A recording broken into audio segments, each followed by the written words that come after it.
ভারত আমাদেরকে শান্তিতে থাকতে দিবে না, অতএব ভারতকেও আমরা শান্তিতে থাকতে দেব না। এই প্রসঙ্গে যে উনি বলেছেন যে আমাদের যুবকদেরকে সামরিক প্রশিক্ষণ দিতে হবে, যেটা অলরেডি শুরু হয়ে গেছে, এবং তারপরে বলেছেন তারা আমাদের দেশকে দখল করতে চায়, আমরা কেন বসে থাকব? ডক্টর ইউনূস বলেছেন না 7 সিস্টার্সের কথা, যতক্ষণ পর্যন্ত না আমরা ওই 7 সিস্টার্সকে বিচ্ছিন্ন করতে পারবো, আলাদা 7টা রাষ্ট্র করতে পারবো, ততক্ষণ পর্যন্ত বাংলাদেশ নিরাপদ নয়। মানে আপনারা একটা কথা ভাবুন, একটা জিনিস, যে উনি প্রথম বলছেন ভারত আমাদের দেশকে দখল করতে চায়। এটা যে চায় হতে পারে, আমি জানি না, কিন্তু উনি কোথায় জানলেন? ওনার জানার সূত্রটা কি? যদি ওনাকে কেউ প্রশ্ন করে যে ভারত যে আমাদের দেশটাকে বিচ্ছিন্ন করতে চায়, দখল করতে চায়, এই তথ্যটা আপনি কোথায় পেলেন? আমাদের অবসরপ্রাপ্ত কর্নেল সাহেব কি জবাব দেবেন, এটা জানার আমার খুব আগ্রহ। আসসালামু আলাইকুম। আজ আর খালেদা জিয়া, তারেক রহমান, খালেদা জিয়ার অসুস্থতা, এয়ার অ্যাম্বুলেন্স, এগুলো নিয়ে কথা বলবো না। এর মধ্যে এ নিয়ে অনেক কথা বলা হয়েছে, যদিও এটাই এখনো পর্যন্ত দেশের রাজনীতিতে একটা বড় ঘটনা, সবাই এ নিয়ে আলোচনা করছে। কিন্তু যেহেতু আমি একাধিক দিন নিয়ে আলোচনা করেছি, আজ আর আমি একটু অন্য বিষয় নিয়ে কথা বলতে চাই। বিষয়টা ছোট, কিন্তু অনেক বড় অঘটনের কারণ এই বিষয়টা হতে পারে, অথবা আমাদের জাতীয় জীবনে একটা বড় ষড়যন্ত্রের একটা ইঙ্গিত এখানে আপনি পেতে পারেন। এটা দুদিন আগের ঘটনা, একটা ভিডিও আমি দুদিন আগে আমার চোখে পড়েছিল, এবং সেটা নিয়ে আমি তখন অতটা গুরুত্ব দেইনি এই কারণে যে আমার কাছে মনে হয়েছিল ভদ্রলোকের বয়স হয়েছে, হয়তো বয়স হলে অনেক সময় কিন্তু সমস্যা হয়, চিন্তার ধারাবাহিকতা কাজ করে না ঠিকঠাক মতো, হয়তো সেরকম কিছু হতে পারে। সেই জন্য আমি এটা চুপ করেছিলাম যে ঠিক আছে, এটা নিয়ে অত বেশি কিছু বলার দরকার নেই।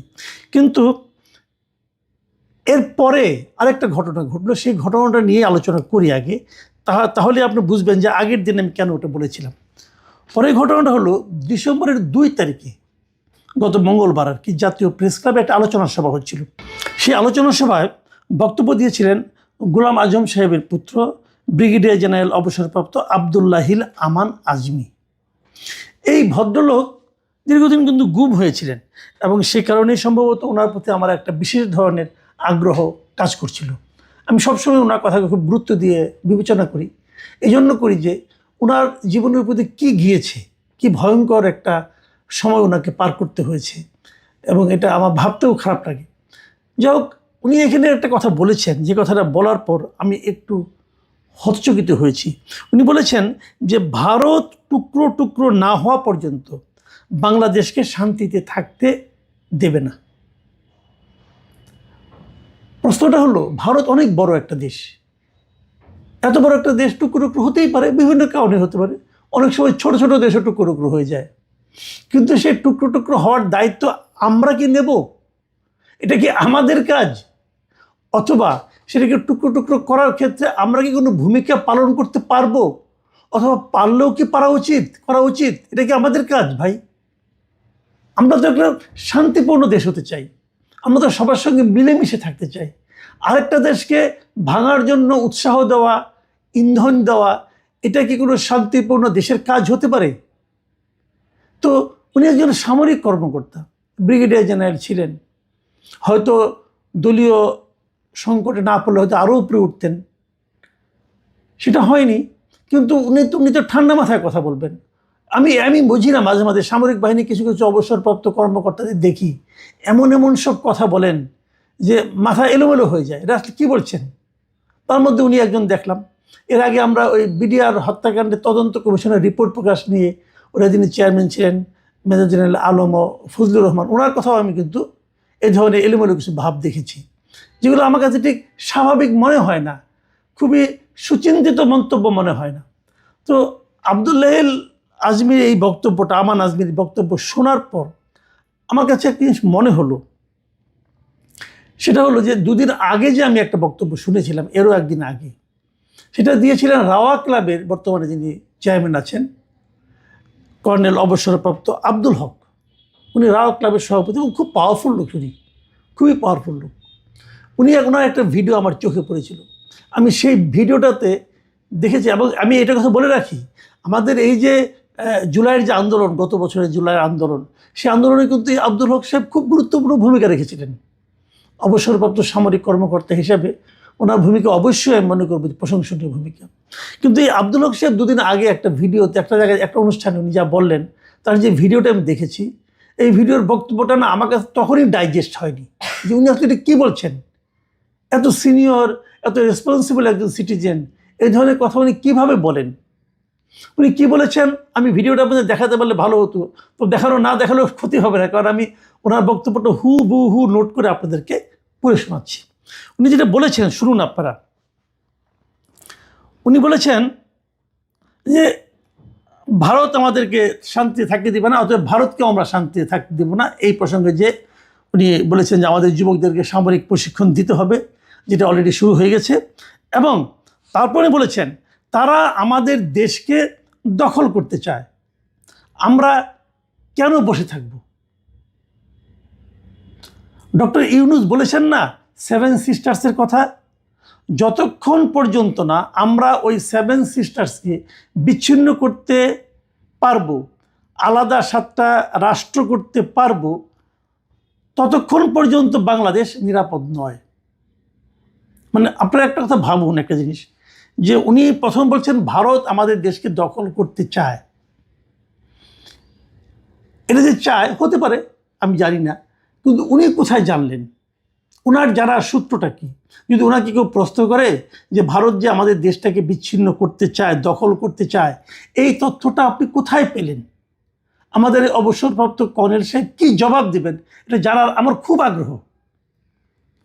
আপনি তো বলবেন ভারত কখনো বলেনি, তো বলে না বললে আপনি কোথায় পেলেন?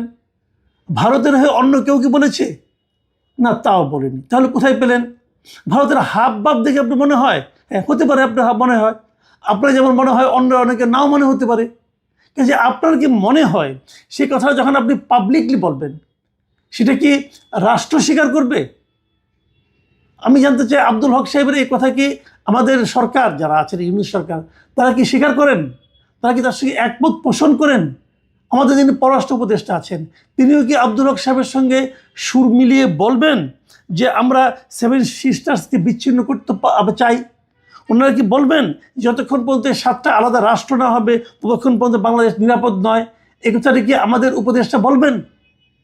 যদি না বলেন তাহলে আব্দুল হককে বলতে দেওয়া হচ্ছে কেন? তাহলে কি আব্দুল হককে দিয়ে বলানো হচ্ছে? কে বলাচ্ছে? ডক্টর ইউনূস বলাচ্ছেন, তার সরকার বলাচ্ছেন, নাকি অন্য কোনো পলিটিক্যাল পার্টি বলাচ্ছেন? বিএনপি বলাচ্ছেন নাকি জামাত বলাচ্ছেন?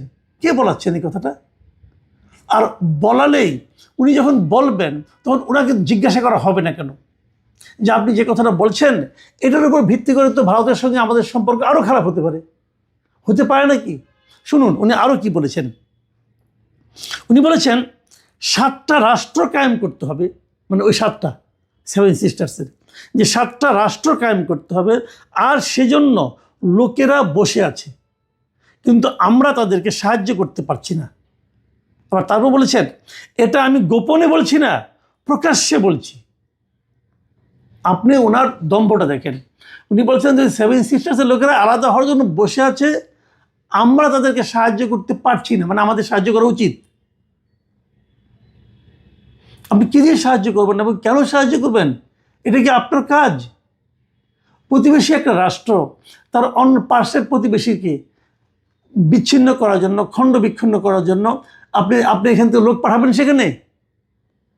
এটা কি পৃথিবীর কোনো রাষ্ট্র এটাকে মানবে? আচ্ছা, আমরা যদি এই কাজটা করি, এখন যদি তারা যদি আমাদের মতো করে এই কাজটা করা শুরু করে, তখন আপনি কী বলবেন? তারা করলে আধিপত্যবাদ, আর আমরা করলে সেটা কি? সেটা আধিপত্যবাদ না? এই কাজটা আমি কেন করতে যাবো রে ভাই? এটা আমার কি কাজ? যদি কেউ বিচ্ছিন্ন হতে চায় হবে, এটা তাদের ব্যাপার, সেখানে আমি কেন যাব? মানে আব্দুল হক সাহেব কী বলতেছেন আমার কিন্তু অবিশ্বাস্য লাগছে। শুনুন উনি আরও কী বলেছেন, আমাদের সার্ভাইভালের জন্য তারা যদি আমাদের দেশ দখল করতে পারে, আমরা কেন তাদের নতুন রাষ্ট্র করতে পারবো না? অনেকে বলেন প্রতিবেশী বদলানো যায় না, আমি বলি বদলানো যায় না, তবে নতুন প্রতিবেশী তৈরি করা যায়। সেই নতুন প্রতিবেশী তৈরি করার মাধ্যমেই আমরা বাংলাদেশকে একটা স্বাধীন সার্বভৌম রাষ্ট্র হিসেবে তৈরি করতে পারবো। আমি মানে আমার কাছে সত্যি কথা বলতে কি আমার কাছে অবিশ্বাস্য লেগেছে যে একজন সেন্সেবল লোক, রাওয়া ক্লাব কি? রাওয়া ক্লাব হলো সমস্ত অবসরপ্রাপ্ত সামরিক কর্মকর্তাদের একটা ক্লাব, মানে অনেক সাবেক আর্মি চিফ কিন্তু এই ক্লাবের সদস্য।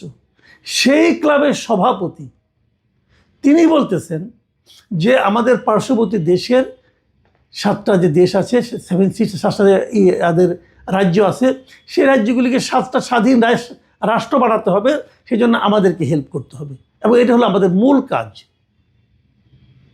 ভাই মাথা কি খারাপ হয়ে গেছে ভাই আপনার? আপনি ঠিক আছে, আপনি করবেন, করেন, অসুবিধা নেই। আপনারা আমাদেরকে পুরো দেশের জন্য একটা অশান্তি ডেকে আনতেছেন কেন? কি আছে আপনার ঢাল তলোয়ার নিয়ে যাবেন, করতে যাচ্ছেন? মাথা কি আসলে গেছে? তারও চেয়ে বড় কথা, আমি সবচেয়ে বড় দায় দিচ্ছি এই সরকারকে। এই সরকার এ ধরনের একজন লোককে কথা বলতে দিচ্ছে কেন? তার তো বাইরে চলাফেরা করে বিপজ্জনক আমি মনে করি। আর সরকার কাজটা কি করছে? সরকার কেন তাকে থামাচ্ছে না? থামানো মানে কি? তাকে তো ধরে এখন জেলে ঢোকানো উচিত ভাই। মানে আমার কথা হলো কি, আপনি পাকিস্তানের সঙ্গে যান, ইন্ডিয়ার সঙ্গে যান, কার সঙ্গে যাবেন, কার বিরোধিতা করবেন, কার সঙ্গে মারামারি করবেন, সেটা তো রাষ্ট্রের ব্যাপার। যদি রাষ্ট্র এটা আপনাকে বলতো আমার কোনো আপত্তি, যদি সরকার আপনাকে অ্যাসাইনমেন্ট দিত তখন আমরা সরকারের সমালোচনা করতাম।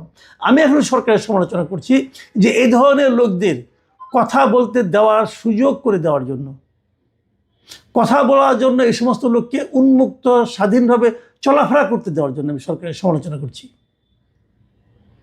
এবং আমি মনে করি এই ঘটনাকে আপনি যত ছোট মনে করেন, আমি ছোট মনে করতাম হয়তোবা, কিন্তু যখন নাকি আবার আমি ওই আজমি সাহেবের কথা শুনি তখন আমার কাছে কেমন যেন মনে হয়, তাহলে কি বড় একটা গোষ্ঠী কিছু একটা করতে চাচ্ছে দেশে, এবং সেটা করতে গেলে আলটিমেটলি এর পরিণতি কি হবে? আমরা কি একটু যুদ্ধবাজ জাতিতে পরিণত হতে চাই? আমাদের এই যুদ্ধবাজ জাতিতে পরিণত হওয়ার জন্য মদতটা কে দিচ্ছে? কে দিচ্ছে? ভারতের ঝামেলা হলে কার লাভ? পাকিস্তানের লাভ? আমি কি ভাই পাকিস্তানের এখন নতুন আবার ওদের জেনারেল আবার আরও একটা পদ পেয়েছেন যে ওনার নাকি বিচার হবে না পরবর্তী, যে আসিম মুনির সাহেব। আমরা কি ওনার অনুগত হয়ে থাকতে চাচ্ছি? দেশে হচ্ছেটা কি ভাই? আমি এই সরকারের অনেক সময় বলেছি এটা একটা নন সিরিয়াস টাইপের গভর্নমেন্ট। আমার এখন মনে হচ্ছে আসলেই এটা কি দায়িত্বহীন সরকার। অন্য একটা রাষ্ট্রের ব্যাপারে এই ধরনের উস্কানিমূলক কথা বলার পরও যদি সরকার কোনো ধরনের পদক্ষেপ না নেয়, তাহলে এই সরকারকে দায়িত্বহীন ছাড়া আর কি বলা যায় বলুন? প্রিয় দর্শক, আমি একটা কথা বলতেই চাই, দেখুন আমরা ভাই শান্তিপ্রিয় মানুষ, আমরা কোনো যুদ্ধ চাই না, আমরা কোনো গণ্ডগোল চাই না, আমরা কোনো অনুপ্রবেশ চাই না, অথবা আমরা কারোর ওপর আধিপত্য বিস্তার করতে চাই না। আমরা আমাদের মতো শান্তিতে বসবাস করতে চাই। এক্ষেত্রে যারা বাধার কারণ হয়ে দাঁড়াবেন, এক্ষেত্রে যারা ষড়যন্ত্রের কথা ছড়াবেন, তাদেরকে আমরা থামাতে পারবো না, কারণ আমরা ছোট মানুষ। তাদেরকে আমরা সমালোচনা করব, তাদেরকে আমরা ঘৃণা করব। প্রিয় দর্শক, এখন এ পর্যন্তই। খুদা হাফেজ।